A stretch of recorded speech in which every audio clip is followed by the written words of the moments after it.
GST दरों में बदलाव पर टीवी9 से पीयूष गोयल की ओर से कहा गया है कि 11 सालों में कमजोर अर्थव्यवस्था को सुधारा है। ये कहा गया उनकी ओर से। कांग्रेस कभी जीएसटी लागू नहीं कर पाई, कांग्रेस पर निशाना साधा है पीयूष गोयल ने। समय समय पर जीएसटी रेट कम किया है हमारी सरकार ने, और प्रधानमंत्री के मन में था कुछ धमाकेदार बदलाव हो, उन्होंने ऐलान भी किया था। पिछले कुछ महीने से इस पर मंथन किया जा रहा था और अब फैसला ले लिया गया है। पीयूष गोयल के साथ बातचीत हम आपको दिखाते हैं हमारे सहयोगी गौरव अग्रवाल की।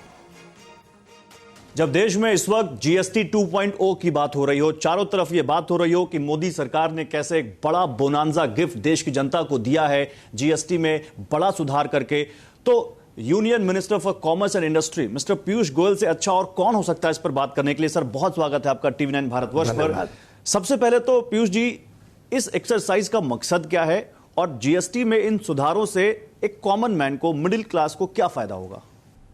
माननीय प्रधानमंत्री नरेंद्र मोदी जी ने गत 11 वर्षों में एक कमजोर अर्थव्यवस्था जो हमें कांग्रेस छोड़ के गई थी, उसको लगातार एक एक कदम उठा के अलग अलग रिफॉर्म्स करके सुधारने का काम अपने जिम्मे लिया। जी, जीएसटी भी 2017 में लाई गई। उस समय किसी को विश्वास नहीं था कि हो पाएगी, लेकिन मोदी जी ने निर्णय लिया कि हम 14% हर वर्ष स्टेट्स को ग्रोथ गारंटी करेंगे, जिसके आधार पर जीएसटी को लागू कर पाए। कांग्रेस तो कर नहीं पाई थी कभी।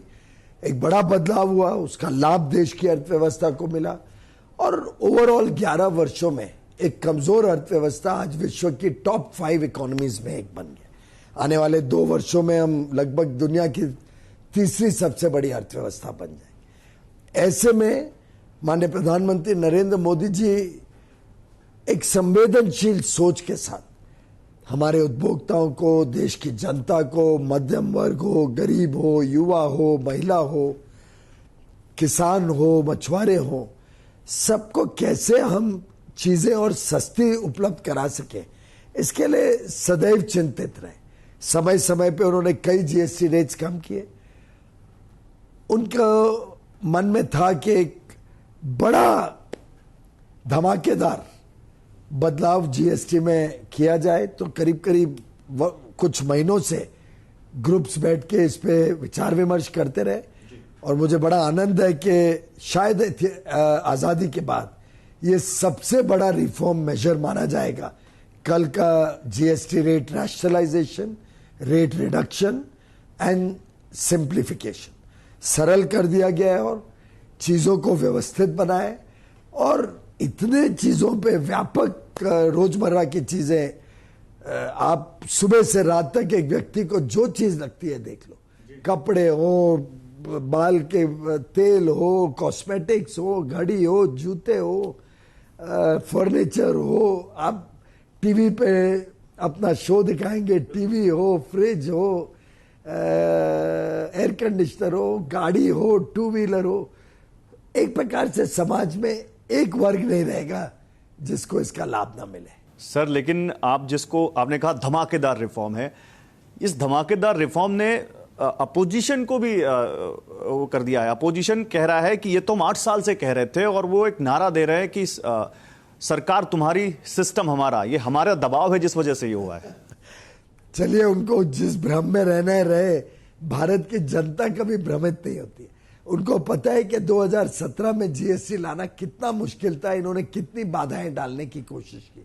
उन्हें पता है कि किस प्रकार से प्रधानमंत्री मोदी जी ने बिना राज्यों को कोई नुकसान होने दिए फिर भी जनता को रेट कम करके जीएसटी को शुरू किया। लगातार रेट्स कम करते रहे और पहला मौका जब मिला, जब अर्थव्यवस्था मजबूत हुई, आपने देखा 7.8% की ग्रोथ पहले क्वार्टर में, महंगाई सबसे कम 1.55%। आपके ध्यान में है कि आज भारत में जिसको कहते हैं फंडामेंटल्स, एक अर्थव्यवस्था बड़ी मजबूत पायदान पे खड़ी है। जैसे ही प्रधानमंत्री जी को मौका मिला तो मध्यम वर्ग को लाभ दिया कि 12 लाख रुपए तक, और सैलरी अर्नर्स को 12,75,000 रुपए तक शून्य कर दिया उनका टैक्स बर्डन। ऐसे ही उसके साथ साथ अब मध्यम वर्ग और हमारे युवा युवती महिलाओं को लाभ मिले, उसके लिए अब उन्होंने जीएसटी कटौती से सभी वस्तुओं को सस्ता करके एक प्रकार से देश की डिमांड को बड़ा बूस्ट दिया है। देश में अर्थव्यवस्था को तो बल मिलेगा ही, नया निवेश आएगा, मैन्युफैक्चरिंग सेक्टर बढ़ेगा। आज पूरे देश में एक आवाज गूंज रही है स्वदेशी की जी। लोग कहते हैं हम भारत में ही बना हुआ सामान जो भारत की मिट्टी में बनाओ, भारत के लोगों के खून पसीने से बनाओ, वही खरीदेंगे।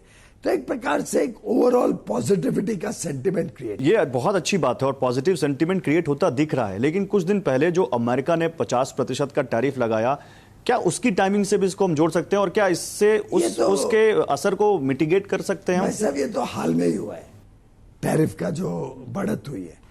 ये काम तो महीनों महीनों से चल रहा था, नहीं तो हो ही नहीं सकता था। आखिर इतना बड़ा बदलाव कोई 2-4 दिन 2-4 महीने की बात नहीं है। इतने प्रोडक्ट्स होते हैं, उसका क्या प्रभाव होगा, क्या रेवेन्यू लगेगा, तो ये काम वर्ष महीनों से चलता है। उसके बाद जाके नवरात्रि में शुरू हो 22 सितंबर को, ये प्रधानमंत्री जी ने सुनिश्चित किया है।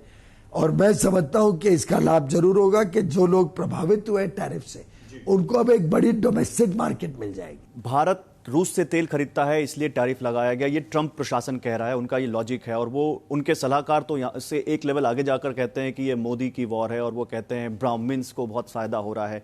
तो क्या सरकार में इसको लेकर कोई चर्निंग है? क्या हम रूस से तेल खरीदने को लेकर कुछ मंथन कर रहे हैं कि करेंगे आगे नहीं करेंगे? इस विषय में ज्यादा तो फॉरेन मिनिस्ट्री चिंता करती है और देखती है। हमारा तो व्यापार के संबंध रहता है, व्यापार से हम जुड़े हुए हैं। लेकिन मुझे पूरा विश्वास है कि भारत के हितों को मद्देनजर रखते हुए सभी निर्णय लिए जाएंगे।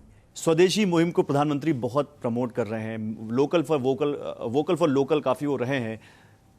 हालांकि मेरी एक ग्राउंड रिपोर्ट थी, मैं ग्राउंड पर गया था, तो कुछ लोगों का ये कहना है कि अभी भी चीन से जिस स्केल पर या जिस रेट पर सामान आ रहा है उसको मीट आउट करना थोड़ा मुश्किल हो रहा है। तो उसके लिए हम क्या कर रहे हैं हमारी सरकार? अगर किसी भी इंडस्ट्री को, किसी भी व्यापार को ऐसी दिक्कत दिखती है कि या तो चीन से कुछ चीज डंपिंग हो रही है या अनाप शराब सस्ते दामों पे भारत में बेच के भारत के उद्योग को नुकसान पहुंचाया जा रहा है, या क्वालिटी गुणवत्ता खराब है उस सामान की, कोई भी देश से हो, किधर से भी आए, चाहे भारत में ही क्यों ना बनाओ, अगर खराब गुणवत्ता का सामान देश में आ रहा है या कोई प्रेडेटरी प्राइसिंग, अनाप शराब प्राइस पे छोटे कम दाम पे बेच के उद्योग को नुकसान पहुंचा रहा है, तो उसके लिए हमारे वाणिज्य विभाग में एक संस्था है, director general of trade remedies, वो इसके ऊपर कार्रवाई करती है। अगर ऐसा किसी को भी देश में तकलीफ है तो अवश्य हमें रिपोर्ट करें, हमारे पास आए। हम निशुल्क सेवा भी देते हैं उनको, क्या डेटा कलेक्ट करना पड़ता है और क्या एप्लीकेशन देनी पड़ती है, जिसके आधार पर एक्शन लिया जा सकता है और उनको सुरक्षित रखा जा सकता है। पर ये स्वदेशी भावना आज इतनी तेजी से पकड़ रही है कि मुझे लगता है कि आने वाले दिनों में लोग ज्यादा से ज्यादा स्वदेशी सामान खरीदेंगे। सर, एक दो सवाल और हैं। टैरिफ को लेकर बताया जा रहा है कि असर इसका एक्सपोर्टर्स पर या एक्सपोर्ट ओरिएंटेड इंडस्ट्री पर जो पड़ेगा, क्या उसको लेकर भी सरकार कुछ काम कर रही है? और क्या आपने कहा अभी कि नवंबर तक हमारा ट्रेड एग्रीमेंट अमेरिका के साथ हो सकता है, तो क्या सरकार नवंबर तक एग्रीमेंट कर लेगी अमेरिका के साथ? अवश्य कुछ क्षेत्रों में प्रभाव पड़ेगा टैरिफ का। उसके लिए एक तरफ तो हम भारत की डोमेस्टिक डिमांड बढ़े, कंज्यूमर्स और खरीदे, उसमें ये जीएसटी के रिफॉर्म का बहुत बड़ा प्रभाव होगा। साथ ही साथ लगभग 50 देशों में क्या क्या सामान वो खरीदते हैं, जिसमें से ये सामान वहां पे जा सके, जो सामान अब अमेरिका नहीं जा रहा है, उस दिशा में भी हम बहुत सारे कदम उठा रहे हैं, बातचीत कर रहे हैं। 4-6 दिन पहले यूएई का मिनिस्टर मुंबई आए थे, उनसे चर्चा हुई। कल परसों जर्मन मिनिस्टर थे, आज सिंगापुर के प्रधानमंत्री और उनके डेलीगेशन के साथ चर्चा हुई। तो लगातार हमारी बातचीत चल रही है कैसे हमारे निर्यातकों को राहत मिले। और जहां तक ट्रेड डील की बात है, बातचीत से जितना जल्दी हो सके उसको करेंगे। कोई टाइमलाइन सर? इन चीजों में कभी टाइमलाइन नहीं होती है, ये तो विचार विमर्श करके जो देशहित और जनहित में बिना हमारे देश के हमारे किसानों के, हमारे मछुआरों के, हमारे एमएसएमई के, उनके इंटरेस्ट को कॉम्प्रोमाइज करे बगैर अच्छा ट्रेड डील, फेयर, इक्विटेबल और बैलेंस ट्रेड डील। आखिरी सवाल है, अपोजिशन समाजवादी पार्टी खासकर ये कह रही है कि बिहार चुनाव की टाइमिंग भी है, इसलिए अभी ऐलान किया जाए। मुझे लगता है ऑपोजिशन तो अपने डर के कारण अभी से ढूंढ रही है, हार के कारण अभी से ढूंढ रही है।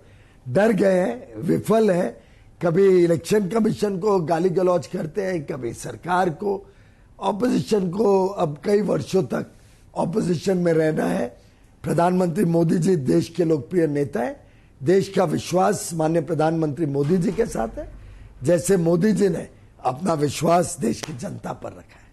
पीयूष जी, बहुत शुक्रिया हमसे बात करने के लिए और जीएसटी के सुधारों के बाद अपना वक्त हमारे लिए निकालने के लिए। नमस्कार, थैंक यू।